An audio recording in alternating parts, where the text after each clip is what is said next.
नमस्कार साथियों, स्वागत है आपका पुंडीर क्लासेस में। आज हम शुरू करने वाले 11th क्लास की केमिस्ट्री, जिसका चैप्टर फर्स्ट पढ़ रहे थे हम, स्ट्रक्चर ऑफ एटम। अब इसमें हमने पहले 2 पार्ट पढ़ चुके हैं। आज हम थर्ड पार्ट पढ़ने वाले हैं इसका, जिसमें हम सीखने वाले हैं इलेक्ट्रॉनिक कॉन्फ़िगरेशन। उससे पहले कुछ 1-2 बातें हैं जो पता होना ज़रूरी है, जैसे मेटल, नॉन मेटल, इनके बारे में। तो मेटल क्या होते हैं? मेटल होते हैं which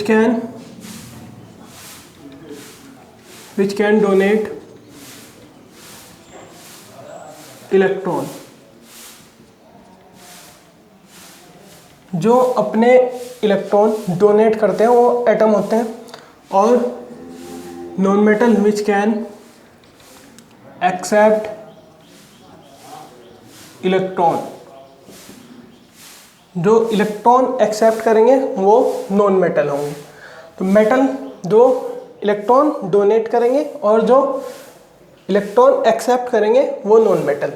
जैसे इसके लिए एग्जांपल है, अगर हम मेटल के देखें तो जैसे सोडियम है। सोडियम क्या है? एक मेटल है और ये अपना इलेक्ट्रॉन डोनेट कर सकता है। इसे मैं अभी बता दूंगा। जैसे 11 इसके पास में इसका एटॉमिक नंबर होता है, इतने इसके पास में इलेक्ट्रॉन होते हैं। तो यहाँ से 1 इलेक्ट्रॉन डोनेट कर सकता है और 1 इलेक्ट्रॉन डोनेट करने के बाद में Na+ बनाता है। मतलब जब मेटल अपने इलेक्ट्रॉन डोनेट करेंगे, अपने इलेक्ट्रॉन निकाल लेंगे तो प्लस का चार्ज लेंगे। और नॉन मेटल जैसे मान लो क्लोरीन है। क्लोरीन अगर 1 इलेक्ट्रॉन एक्सेप्ट करता है तो ये बना लेता है Cl-। यानी अगर नॉन मेटल है और उसके पास में इलेक्ट्रॉन आ रहा है तो उस पर नेगेटिव चार्ज आएगा। इलेक्ट्रॉन जा रहा है तो पॉजिटिव चार्ज आएगा और इलेक्ट्रॉन आ रहा है तो नेगेटिव चार्ज आएगा। ठीक है। अब ये एक सेकेंड, इसे समझने के लिए एक चीज़ और समझ लो। जो हमने पढ़ा था, जैसे हम पढ़ रहे थे H1H, तो ये जो है इसका नीचे जो लिखा हुआ होता है इसका एटॉमिक नंबर, और जो ऊपर लिखा हुआ होता है ये होता है एटॉमिक मास। ठीक है। और ये हाइड्रोजन का सिंबल है ये पूरा। अब अगर हम ये देखें, इसमें 2 फॉर्मूले बनते हैं यहाँ पे। जो हमारा एटॉमिक नंबर है, एटॉमिक नंबर, ये इक्वल होता है नंबर ऑफ प्रोटॉन के,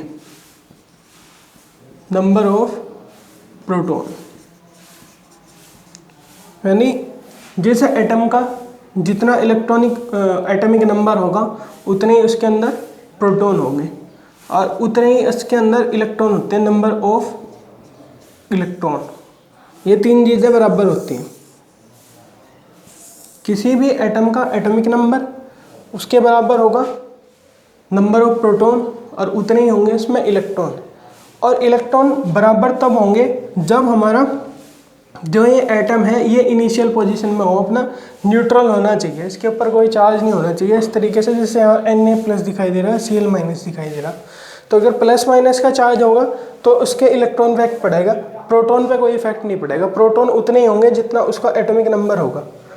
यहाँ सोडियम का एटॉमिक नंबर 11 है, तो एटॉमिक नंबर तो यहाँ भी 11 रहेगा। यहाँ नंबर ऑफ प्रोटॉन 11 है, यहाँ भी 11 ही रहेंगे, लेकिन इलेक्ट्रॉन यहाँ 11 है। एटॉमिक नंबर के बराबर इतना ही एटॉमिक नंबर, इतने ही प्रोटॉन और इसमें 11 ही इलेक्ट्रॉन है। लेकिन 1 इलेक्ट्रॉन निकलने के बाद में अब एटॉमिक नंबर तो सेम ही रहेगा 11 और नंबर ऑफ प्रोटॉन भी सेम रहेंगे, लेकिन नंबर ऑफ इलेक्ट्रॉन 1 निकल गया तो यहाँ से नंबर ऑफ प्रोटॉन हो जाएंगे 10। यानी यहाँ पे अगर हम देखें इलेक्ट्रॉन है 11, प्रोटॉन है 11, एटॉमिक नंबर तो है 11।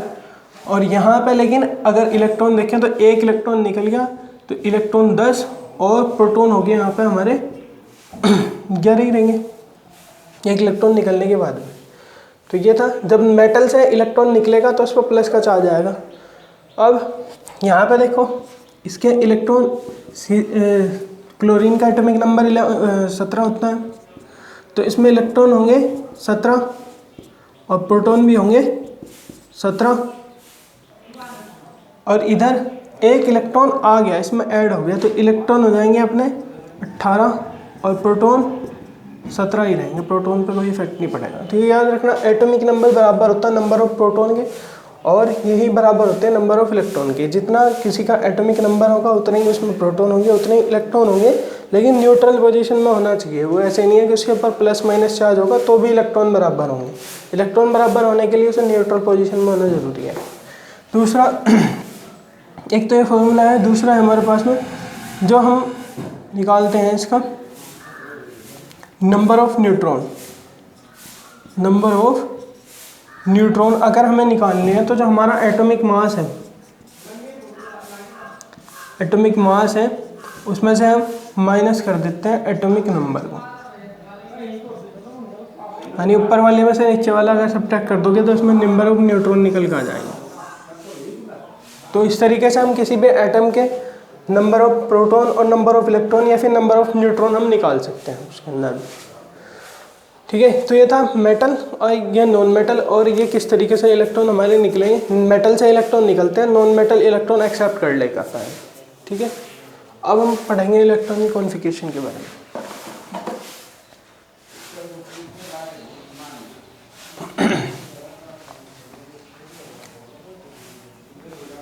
तो इससे पहली क्लास में हमने पढ़ी थी सेल, जो कि होते हैं KLMN, सब सेल, SPDF, और उनके अंदर ऑर्बिटल।